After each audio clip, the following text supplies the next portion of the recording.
Hello दोस्तों, कैसे हो आप सभी। उम्मीद करता हूँ कि काफ़ी अच्छे होंगे आप। हाल ही में जेप्टो कंपनी ने अपनी डीआरएच भी फाइल की है, जिससे कि आईपीओ को लेकर नई जानकारियाँ सामने आई हैं। तो आज इसी कंपनी के बारे में हम बात कर लेते हैं।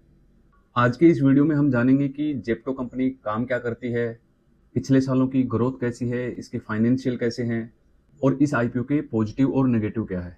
तो आइए सबसे पहले जानते हैं कि जेप्टो कंपनी आखिर काम क्या करती है। जेप्टो कंपनी एक क्विक कॉमर्स कंपनी है। क्विक मतलब इसका मुख्य काम है जो 15 से 20 मिनट के अंदर जो कस्टमर है उनको सामान पहुंचाना। जैसे कि फल सब्जियां हैं, डेयरी प्रोडक्ट्स हैं, ब्यूटी प्रोडक्ट्स है, ग्रोसरी का सामान है, इलेक्ट्रॉनिक्स है और अन्य जो कि दैनिक उपयोग की चीजें होती हैं उससे रिलेटेड सामान को पहुंचाना। कंपनी की शुरुआत हुई थी 2021 में और 2023 तक इसकी वैल्यूएशन है 1.4 बिलियन। मतलब ये कि ये एक यूनिकॉर्न कंपनी है। बात करते हैं इसके आईपीओ की। आईपीओ की जो अनुमानित साइज हो सकती है वो हो सकती है 8,000 से 10,000 करोड़ के बीच। इसमें लगभग 8,000 करोड़ का तो फ्रेश इशू होगा और बाकी का ऑफर फॉर सेल के थ्रू किया जाएगा। अब बात करते हैं कंपनी के रेवेन्यू की। तो फाइनेंशियल ईयर 24 में कंपनी का रेवेन्यू 4,454 करोड़ रुपए था, जो कि फाइनेंशियल ईयर 2026 में बढ़कर 22,664 करोड़ तक पहुंच गया है। यानी कि हम कह सकते हैं कि 2 सालों में ही इसकी जो ग्रोथ है वो लगभग 5 गुना हो गई है। और दूसरी इंपॉर्टेंट बात यह है कि जो प्रति ऑर्डर जो होने वाला नुकसान था वो फाइनेंशियल ईयर 24 में था। फाइनेंशियल ईयर 2025 में इसका एबिटा था पर ऑर्डर 136 रुपए का लॉस, जो कि अब फाइनेंशियल ईयर 2026 में 79 रुपये रह गया है। और अगर फाइनेंशियल ईयर 2026 की बात करें फोर्थ क्वार्टर की, तो ये और भी ज़्यादा घटकर 59 रुपये रह गए। तो इसका मतलब ये एक अच्छी बात है कि इसका जो पर ऑर्डर लॉस है वो धीरे धीरे कम होता जा रहा है।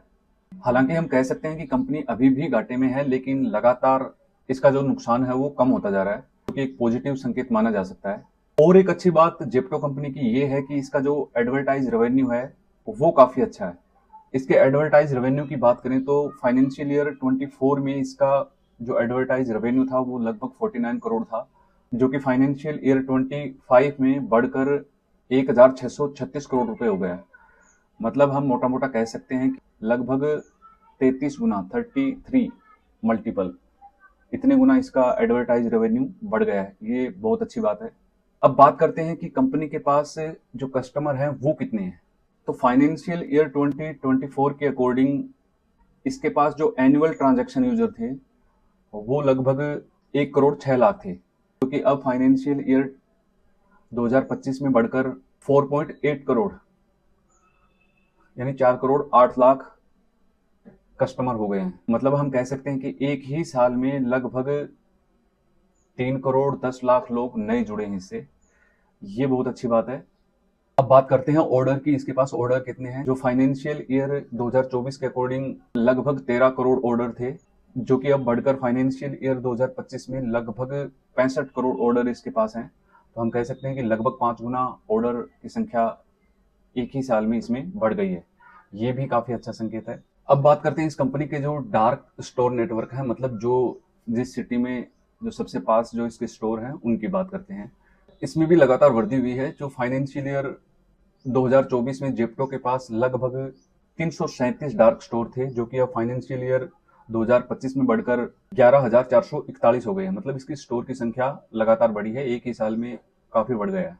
और तकरीबन 66 शहरों में जेप्टो कंपनी अपनी सेवाएं दे रही है। और ऐसा नहीं है कि सिर्फ स्टोर की संख्या ही बढ़ी है, इसकी जो प्रोडक्टिविटी है वो भी काफी बढ़ी है। पर स्टोर जो ऑर्डर मिलते थे फाइनेंशियल ईयर 2024 के अकॉर्डिंग वो लगभग पर स्टोर 1325 थे ऑर्डर की संख्या, जो कि अब फाइनेंशियल ईयर 2025 के अकॉर्डिंग 1677 पर ऑर्डर पर स्टोर हो गए हैं। ये भी काफी अच्छा संकेत है। और अगर फाइनेंशियल ईयर 2026 के फोर्थ क्वार्टर की बात करें तो ये और भी ज्यादा बढ़कर लगभग 2176 पर स्टोर इतने ऑर्डर हो गए हैं।